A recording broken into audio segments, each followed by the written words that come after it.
Hello friends, welcome to Sanvin kitchen. இன்றைக்கி நம்ம கிச்சனில் தீபாவளி ஸ்பெஷலாக சூப்பரான டேஸ்ட்டில் பாரம்பரிய முறையில் செய்யக்கூடிய கெட்டி மைசூர் பாக் தான் எப்படி செய்யலான்னு பார்க்க போகிறோம். ரொம்ப சிம்பிளாக செஞ்சிடலாம். வாங்க இப்போ எப்படி செய்யலான்றதை பார்க்கலாம்.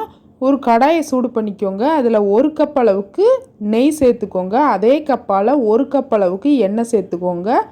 வாசனை இல்லாத எந்த எண்ணெய் வேணால் சேர்த்துக்கலாம். நான் இன்றைக்கி சன்ஃப்ளவர் ஆயில் சேர்த்துருக்கேன்.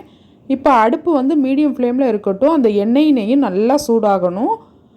வேறு ஒரு அடுப்பில் ஒரு கடாயை சூடு பண்ணிக்கோங்க. அதில் 1.5 கப் அளவுக்கு சீனி சேர்த்துக்கோங்க. நம்ம மாவு எந்த கப்பில் அளக்க போகிறோமோ அதே கப்பில் தான் எல்லா பொருளையுமே அளக்கணும். 1.5 கப் சீனி சேர்த்து கொஞ்சமாக தண்ணி சேர்த்துக்கோங்க. ஒரு கப் அளவுக்கு தண்ணி சேர்த்துட்டு நல்லா கொதிக்க விட்டுருங்க. அந்த சீனி எல்லாமே நல்லா கரைஞ்சி ஒரு கம்பிப்பதம் வர்ற அளவுக்கு கொதிக்க விடணும். நம்ம 1 கப் அளவுக்கு கடலை மாவு எடுக்க போகிறோம். அதுக்கு 1.5 கப் சீனி, 2 கப் நெய் கரெக்டாக இருக்கும். இந்த மாதிரி நீங்கள் தொட்டு பார்க்கும்போது கரெக்டாக ஒரு கம்பி பதம் வந்துச்சு அப்படின்னா கரெக்டாக இருக்கும். இப்போ நம்ம 1 கப் அளவுக்கு கடலை மாவை நல்லா ஜலிச்சிட்டு சேர்த்துக்கோங்க. நல்லா ஜலிச்சிட்டு தான் சேர்க்கணும்.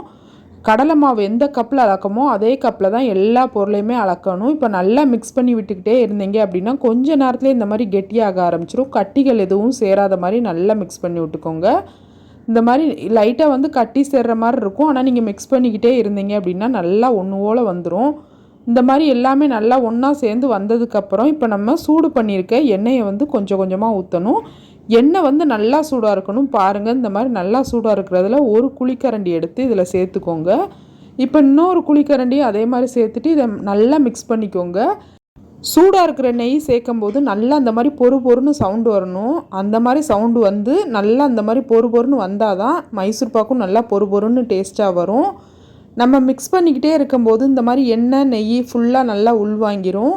அதுக்கப்புறம் தான் திரும்ப நம்ம நெய்யை சேர்க்கணும். மொத்தமாக சேர்த்துடக்கூடாது. டேஸ்ட் நல்லா வராது. நம்ம சூடு பண்ண எண்ணெய் ஊற்றுறதுலே நல்லா வெந்து வரணும் அந்த கடலை மாவு. பாருங்கள், இப்போ அதுக்கடுத்து ஒரு 2 கரண்டி அளவுக்கு சேர்த்துருக்கேன். சேர்த்துட்டு நல்லா மிக்ஸ் பண்ணி விட்டுக்கிட்டே இருங்க. கைவிடாமல் மிக்ஸ் பண்ணணும், இல்லைனா கீழே அடி பிடிச்சிரும். பாருங்கள், நம்ம இப்போ சேர்த்துருக்க நெய்யும் நல்லா உள்வாங்கிருச்சு. திரும்ப இதே மாதிரி நீங்கள் அடுத்தடுத்து சேர்த்துக்கிட்டே இருக்கணும். நல்லா எந்த அளவுக்கு உள்வாங்கிக்கிட்டே இருக்கோ அந்த அளவுக்கு நீங்கள் சேர்த்துக்கிட்டே இருக்கணும். திரும்ப நெய் நல்லா வெளியில் வர்ற அளவுக்கு வரணும். அந்த அளவுக்கு நம்ம இந்த நெய்யை சேர்க்கணும். கரெக்டாக 2 கப்பு சூடு பண்ணி வச்சுருந்தீங்க அப்படின்னா கரெக்டாக இருக்கும். நெய் நல்லா சூடாக இருக்கணும். அப்படின்னா தான் மைசூர் பாக் நல்லா டேஸ்ட்டாக வரும். ஒருவேளை நீங்கள் சூடு இல்லாமல் ஊற்றுனீங்க அப்படின்னா நடுவிலலாம் கடைகளில் கிடைக்கிற மாதிரி கலர் சேஞ்ச் ஆகி வரும் பார்த்தீங்களா, ப்ரௌன் கலரில். அந்த மாதிரி வராது. மைசூர் பாக் மாதிரி இல்லாமல் கடலை மாவு பர்ஃபி மாதிரி ஆயிரும். அதனால் நல்லா இந்த மாதிரி சூடு பண்ணி ஊற்றிக்கோங்க நெய்யை. இந்த மாதிரி நம்ம நல்லா சேர்த்துக்கிட்டே இருக்கணும். கொஞ்சம் கொஞ்சமாக சேர்த்துக்கிட்டு இருக்கும்போது நம்ம சேர்த்துருக்க எண்ணெய் நெய்யெல்லாம் வெளியில் வர ஆரம்பிக்கும். கடாயில் இந்த மாதிரி அந்த கடலை மாவு ஒட்டாமல் வர ஆரம்பிச்சிருச்சு அப்படின்னா ரெடி ஆயிடுச்சுன்னு அர்த்தம். பாருங்கள், இப்போ கடாயில் ஒட்டாமல் வர ஆரம்பிச்சிருச்சு. நம்ம சேர்த்துருக்க நெய்யுமே வெளியேற ஆரம்பிச்சிருச்சு. இந்த மாதிரி ஸ்டேஜில் நம்ம அப்படியே எடுத்து ஒரு நெய் தடவுன பிளேட்டில் சேர்த்துடணும். நல்லா மிக்ஸ் பண்ணி விட்டுக்கிட்டே இருங்க. நல்லா பாருங்கள் எந்த அளவுக்கு பொறு பொறுன்னு வந்திருக்கு அப்படின்றத. கண்டிப்பாக இதே மெத்தடில் நீங்களும் செஞ்சீங்க அப்படின்னா சூப்பரான டேஸ்ட்டில் வரும். இப்போ ரெடி ஆயிடுச்சு. ரொம்ப நேரம் அப்படியே வைக்கக்கூடாது. அப்படியே வேறு பிளேட்டில் மாற்றிடணும். ஃபஸ்ட்டே ஒரு பிளேட்டில் நெய் தடவி ரெடியாக வச்சுக்கோங்க. அப்படின்னா தான் இந்த மாதிரி ரெடியான உடனே அதில் ஊற்ற முடியும். நான் இந்த மாதிரி ஒரு டிஃபன் பாக்ஸில் தான் நெய் தடவி ரெடியாக வச்சுருந்தேன்.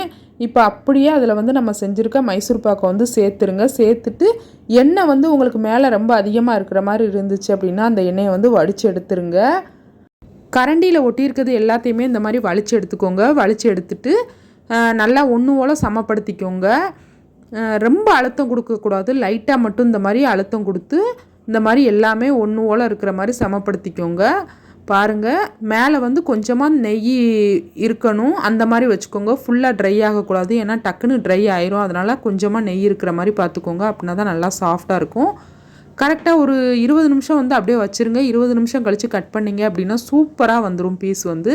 நான் கொஞ்சம் சீக்கிரமே சூடாக இருக்கும் போதே கட் பண்ணிட்டேன். அதனால் கட்டிங் கொஞ்சம் சொதப்பலாயிருச்சு. நீங்கள் நல்லா ஆற வச்சதுக்கப்புறம் கட் பண்ணிக்கோங்க. இப்போ கட் பண்ணிவிட்டு ஒரு பிளேட்டில் கொட்டினீங்க அப்படின்னா ஈஸியாக வந்துடும்.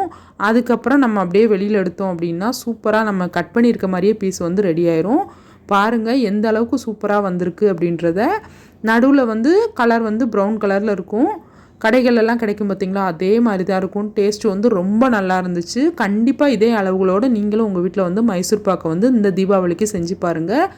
ரொம்ப சிம்பிளாக செஞ்சிடலாம். நீங்கள் ஃபுல்லாக நெய் சேர்த்து கூட பண்ணலாம், இல்லை நீங்கள் நெய்யே வேண்டாம் அப்படின்னு நினச்சிங்கன்னா எண்ணெய் மட்டும் வச்சு கூட செய்யலாம். டேஸ்ட் வந்து ரொம்ப நல்லாயிருக்கும். கண்டிப்பாக இந்த தீபாவளிக்கு நீங்களும் உங்கள் வீட்டில் செஞ்சு பார்த்துட்டு எப்படி இருந்துச்சு அப்படின்றத மறக்காமல் சொல்லுங்கள். இந்த வீடியோ உங்களுக்கு பிடிச்சிருந்துச்சி அப்படின்னா இந்த வீடியோக்கு லைக் பண்ணிக்கோங்க. என்னோட சேனலை மறக்காமல் சப்ஸ்கிரைப் பண்ணிக்கோங்க. தேங்க்யூ.